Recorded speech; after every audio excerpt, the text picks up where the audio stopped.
Okay. Good afternoon, everybody.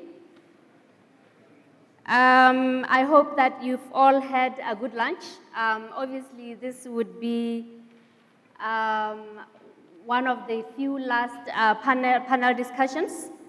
We are very pleased to have experts from the capital markets, particularly the stock exchanges, to be the panelists in this panel discussion, which would be focusing specifically on the challenges affecting African stock exchanges, and with a view to establishing what could be done to overcome such challenges, but also on how can African markets or the African stock exchanges support SMMEs in their quest to come and list on the exchanges.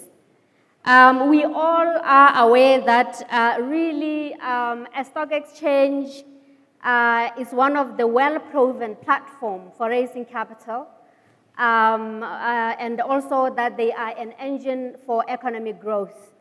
I think a lot of the speakers have already touched on that aspect, and I hope that with the SMMEs that are present here, that they have taken home some key points and key lessons from the previous speakers.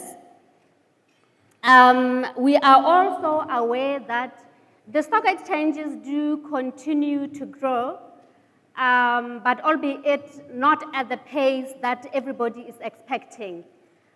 We would all like our stock exchanges to grow much, much faster than they are growing right now. And we would like to tap into the untapped SMME markets in order to add value, more value, onto our African stock exchanges. Because as the previous speakers have already spoken, the SMEs, they generate a good rate of employment in any given market, more specifically on emerging markets. I think Stacey touched quite a bit on this. Now, without delaying on the point any longer, really, I would like to recognize and welcome the experts, Ray Celeste, Thapelo, and Chris. You are all welcome. Thank you. I would pose the first question to Mr. Tseole. Tseole.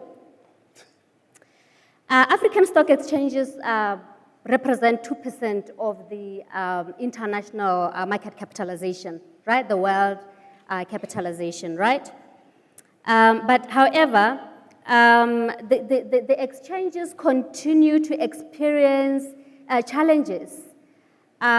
We would like you to share with the audience some of the challenges that you have experienced on the growth of the stock exchanges in Botswana specifically, but generally your experience across Africa.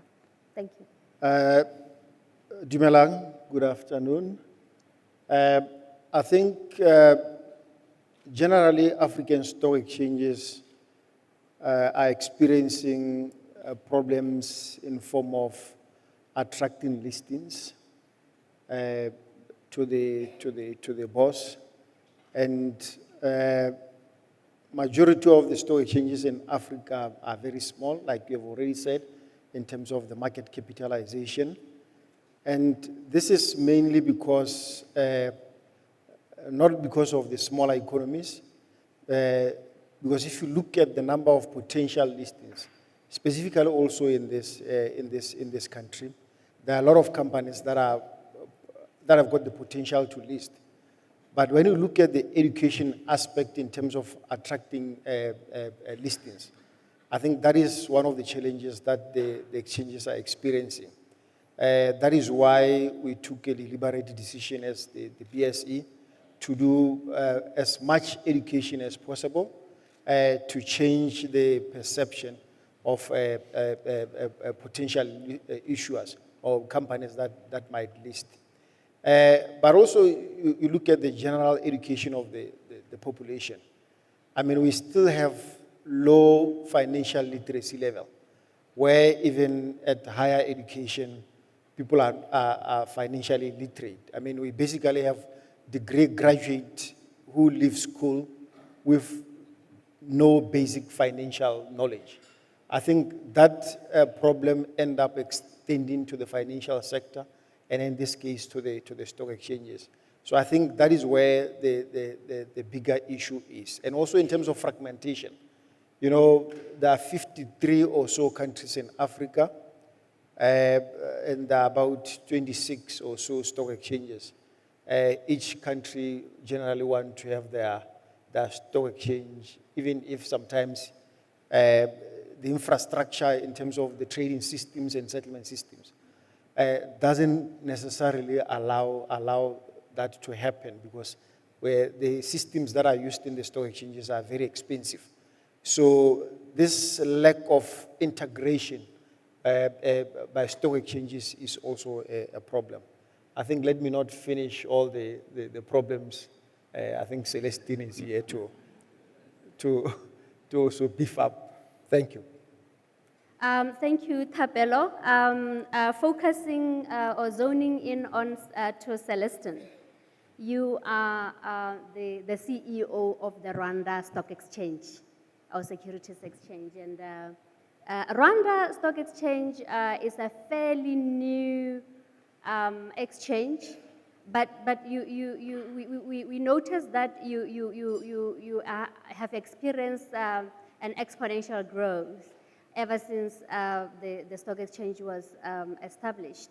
Would you like to share with us how you were able to overcome some of the initial challenges, including the ones that you foresee in the future,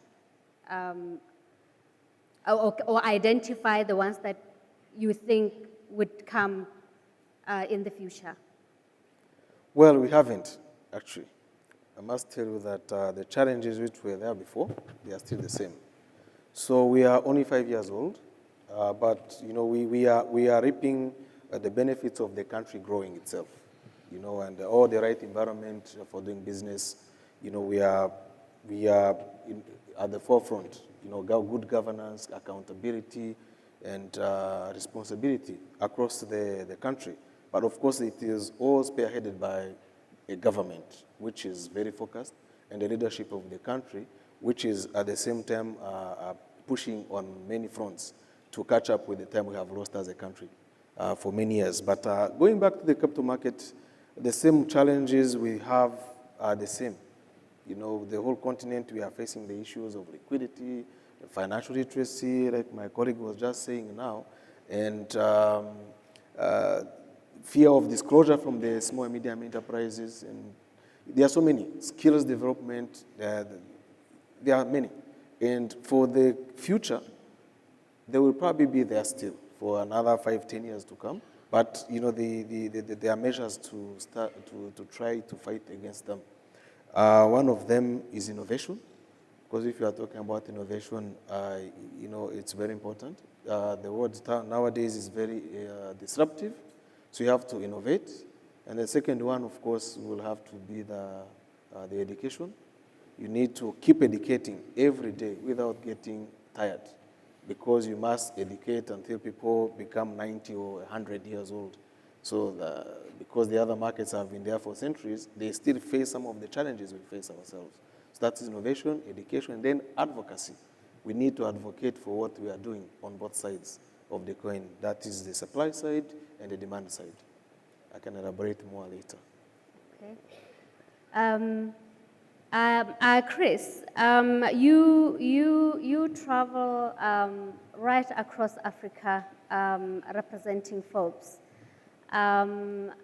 What would you say have been some of the issues that, you know, potential investors such as SMMEs have communicated as being impediments towards them coming for a listing on an exchange? Well, I think, for want of a better word, I think a lot of strong entrepreneurs, the ones who fight their way up through the SME bracket to becoming successful companies, I think what their issue is, a lot of them, for want of a better word, are control freaks. They have to be. They have to be in control of everything.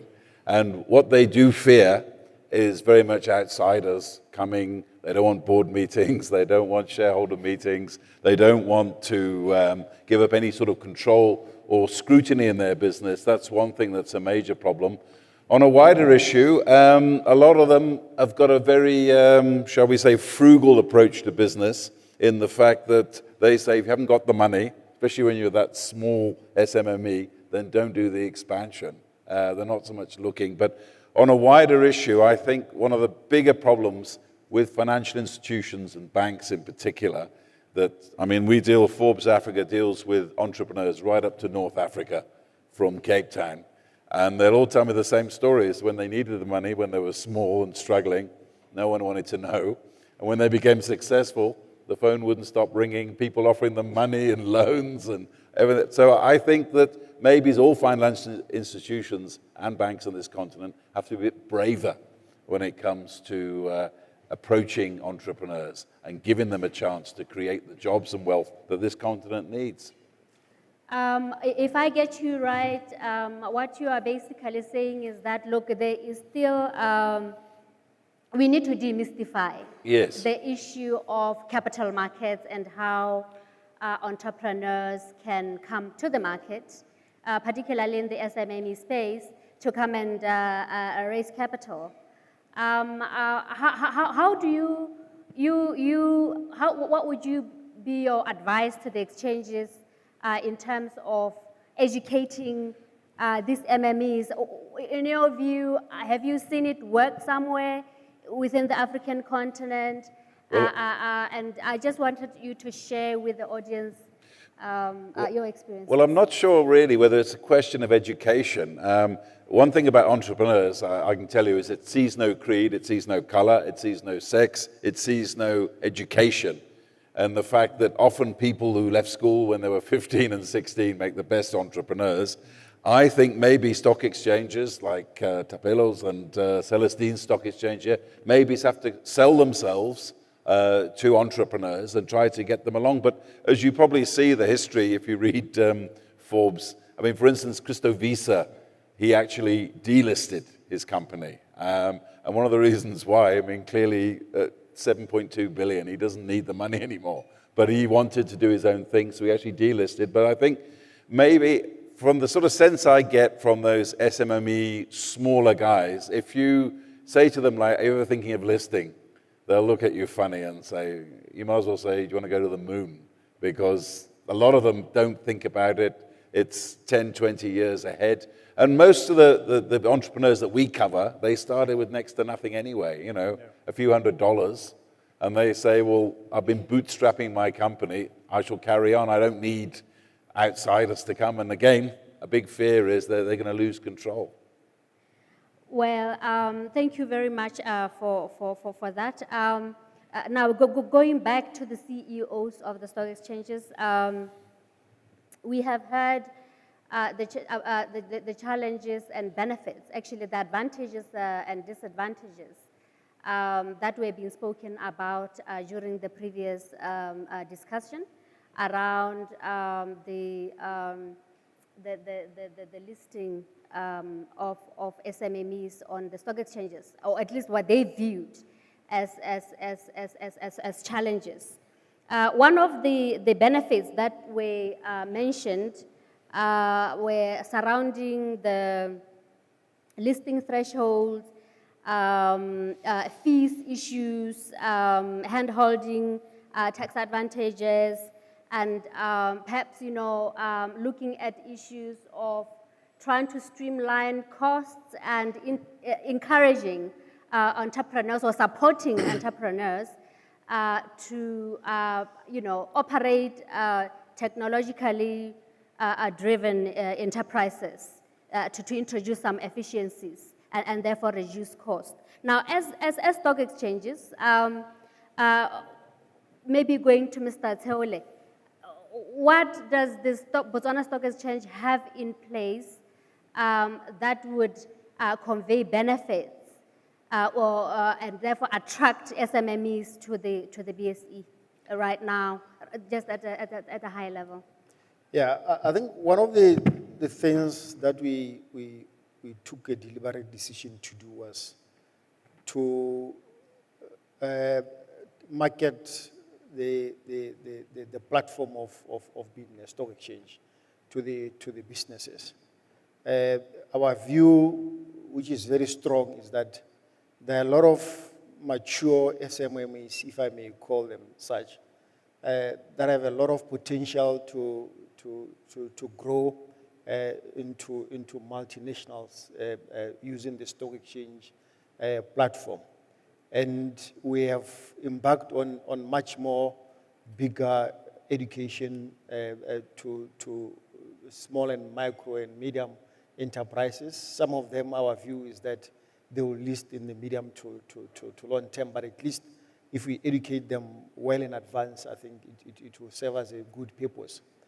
And also, we don't only do big conferences like this.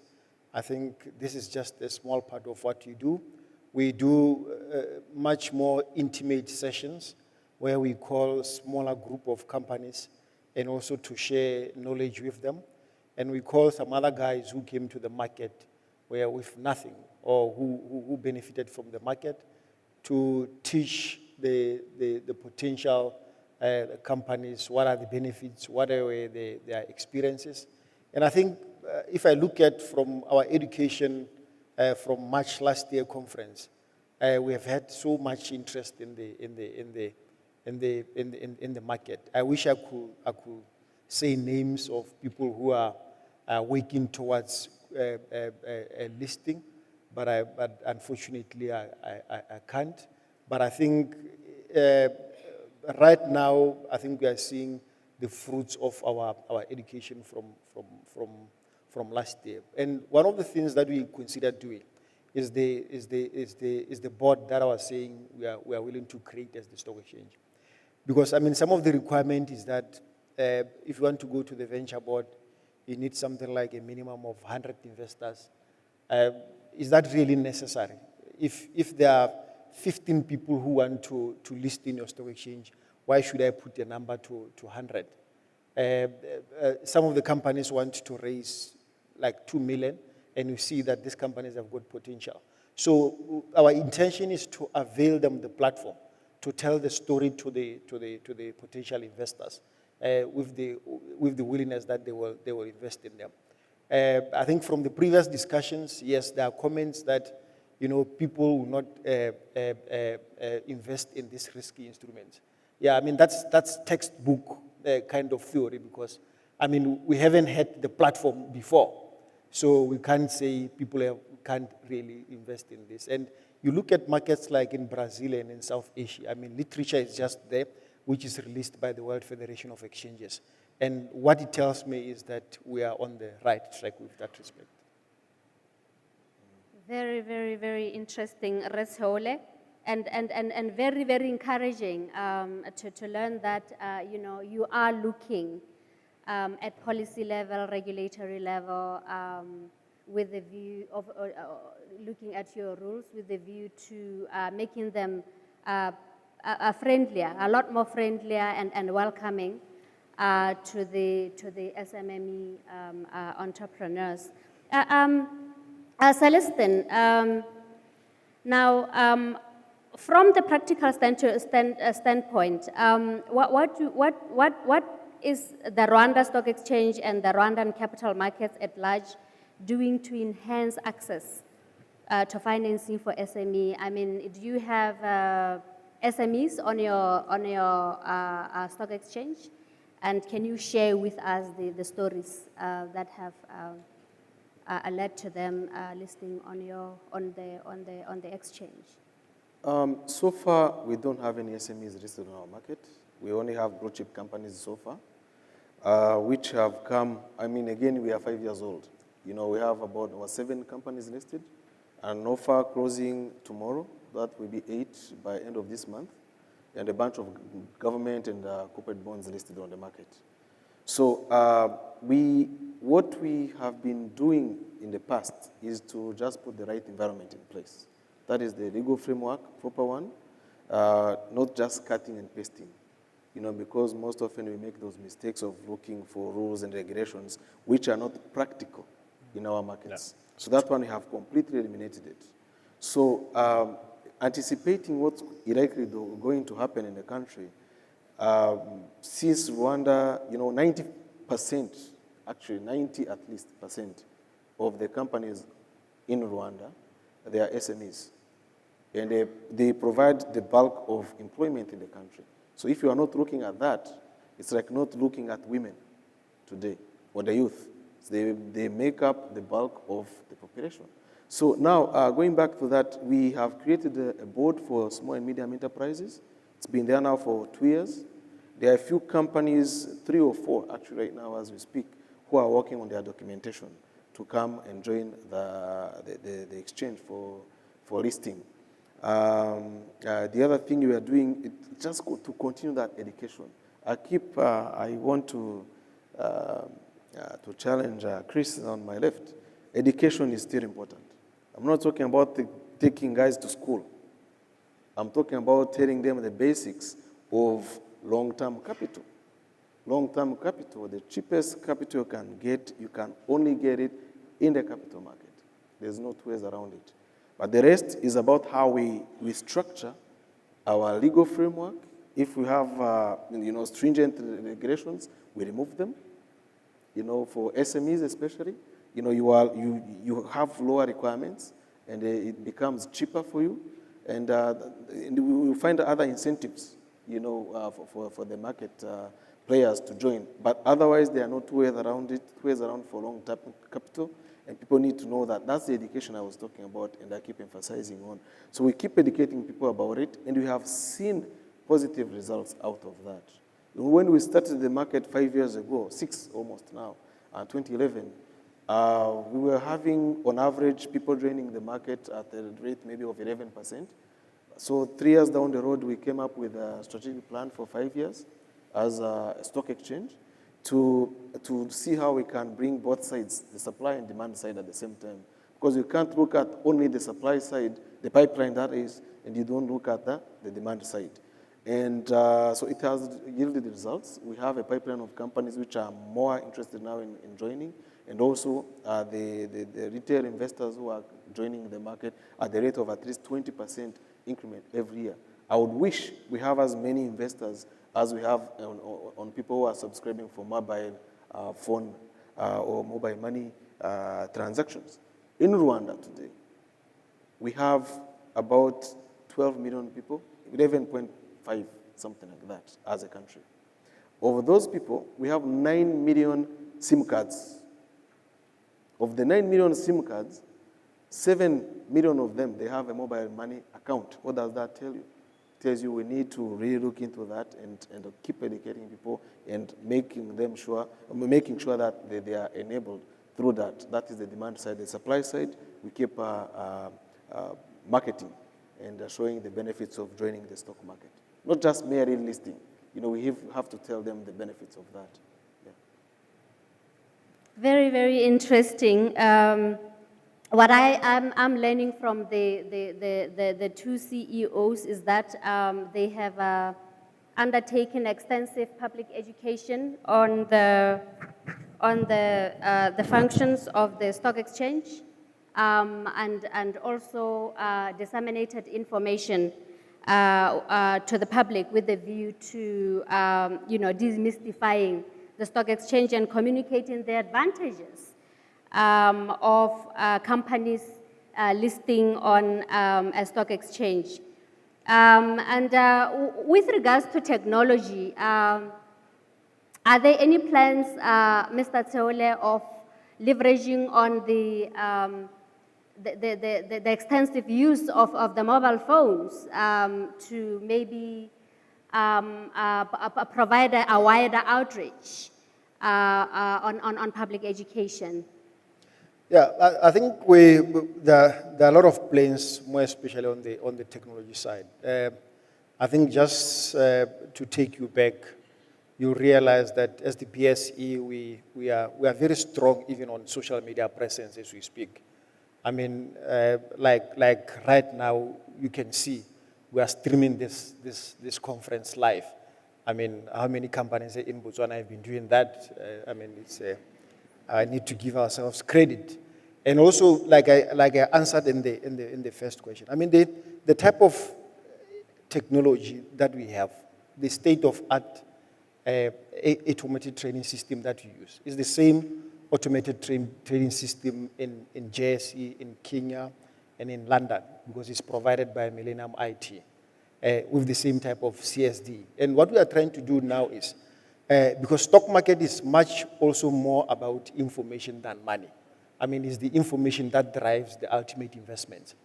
We are busy presently trying to see or trying to develop things like your mobile apps, your SMS alerts, with a view that in the long term, maybe within around 2018, 2019, we can go into internet trading, where people can just trade on the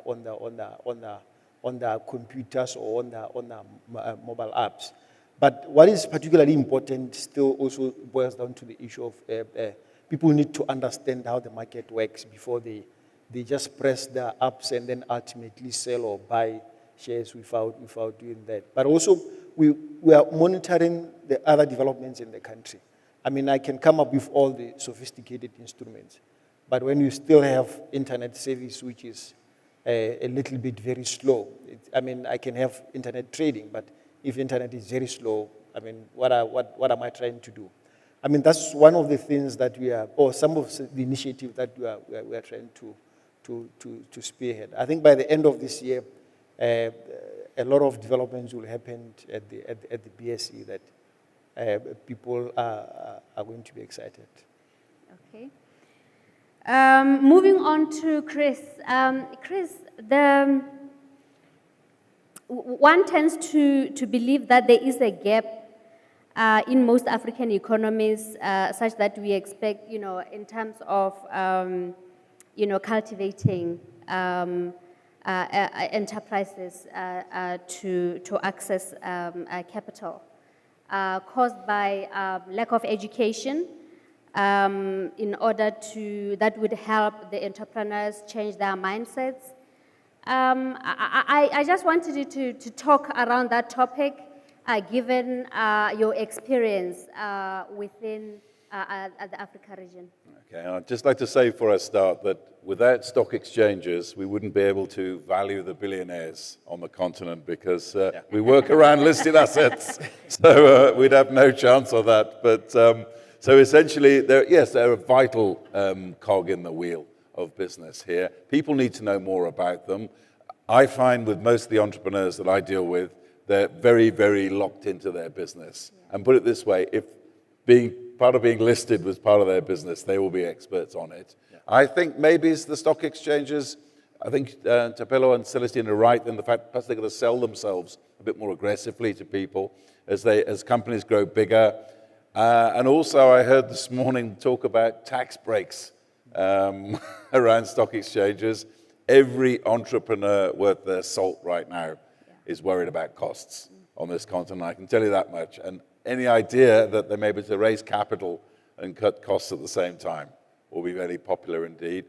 I think that my personal feeling is the capital's there if you know how to source it. I think that, as the minister said this morning, the vice president said this morning that there's no longer an excuse that you can't get hold of capital. You can go and see one of these gentlemen here, or you can go to a financial institution and you can sell your idea to them. I think people, especially young entrepreneurs, are getting a lot smarter and smarter every year when it comes to selling their ideas and putting together proposals. And I think as the entrepreneur market gets more and more sophisticated, I think that the capital markets are going to open up, if anything. So I think the future is probably looking a lot brighter than a lot of people think. So effectively, in order for us to stay relevant and to grow, as an exchange, we've got to be aggressive in terms of public education, aggressively marketing the products that are floated on our exchanges. And I'm just thinking about leveraging on each other relative to technology. I mean, I was attending a meeting on IOSCO the other day, and one of the topical issues was that, there is a lot of competition, and the stock exchanges are under a lot of pressure for listings, to actually attract companies to come and list, precisely because of the different alternative platforms.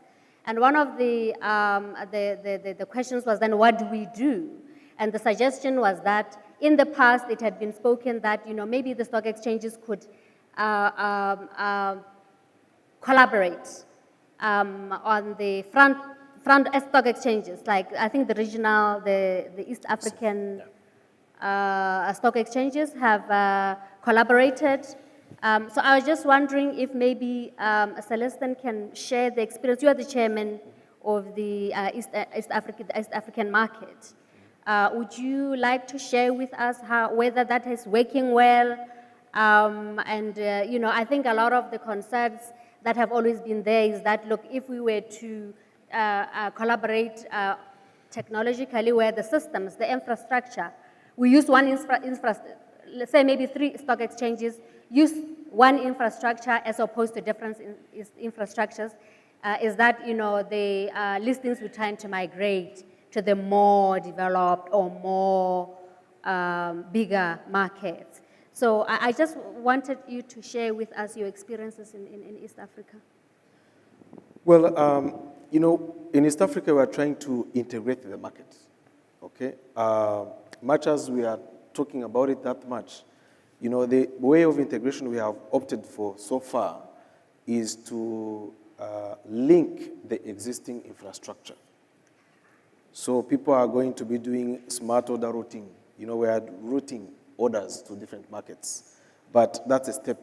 That's one step. We have the regional legal framework to back that infrastructure, which we have put in place. We are likely going live in the next few months. So it's just about technology now to do the interfaces and all that, but so that people are able to tap into opportunities across borders. That's very, very important.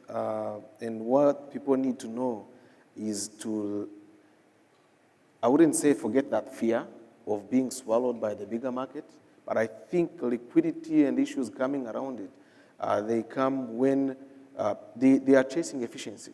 So if you are efficient and you clean up your house, first of all, that's what I would advise anyone who wants to do integration. You clean up your house, make your rules more attractive, and get your own domestic people, institutions, and retailers, and you have the right environment yourself at your own exchange, and you remove those other hurdles. Because remember, investors always are looking for where they can make money, regardless of where, they don't look for color. They are looking for their interest. So if you are efficient, they will come for you. But the more we get together as countries, it's very important because, two make better than one always. So we can always borrow it from each other, experiences, you get more companies. But issues of liquidity, of course, unfortunately, in the first instance, liquidity goes to where the bigger market is most of the time. But it can always come back if you remove your own hurdles. Your own institutional investors, they are investing outside, and you can make sure that you give them good and better service, they will stay. Okay, well, that is very, very interesting that you are, looking at alleviating the issue of liquidity through our collaboration of the trading system. Mr. Tseole, any thoughts around that of collaboration? Yeah, but I think even in the SADC region, the Committee of SADC Stock Exchanges has an ongoing project of interconnectivity. It initially started as something else called the hub and spoke model, but then it changed to interconnectivity, whereby stock exchanges are going to be also routing orders of investors from other countries to the other country. For a case being like, if somebody wants to buy shares in Joburg, he will just contact the local broker and route the order through BSE. Or if somebody in South Africa wants to buy shares in Botswana, they will just contact their South African broker and route the order through JSE into the Botswana system. I think those are the developments that are taking place now. But some of the things that are stalling these developments are, some of the countries, even in SADC, there are issues of exchange controls. There are issues of political issues and economic issues. Some issues, some countries, we don't even know now what currency are they using. Tomorrow they are using dollars, tomorrow they are using bonds, the next day they are using something else. So I think these are the issues that need to be also taken into consideration when dealing with the issues of interconnectivity. Okay. Thank you very much to our panelists. I hope that the investors and the entrepreneurs that are present in the podium, in the audience, have taken home some key messages on, the availability of the stock exchanges, and also appreciating where the stock exchanges are coming from. But I think much more importantly is to appreciate the fact that the stock exchanges are working very hard to try and demystify this issue of listing, that you'll be surprised that, even sometimes people with PhDs, they would not know the basic common denominators that surround a listing, a trading of share, a valuation of share, what benefits you get from listing on a stock exchange. So continue continue with your hard work, Mr. Celestin and Mr. Thapelo. Thank you very much, Chris. Thank you.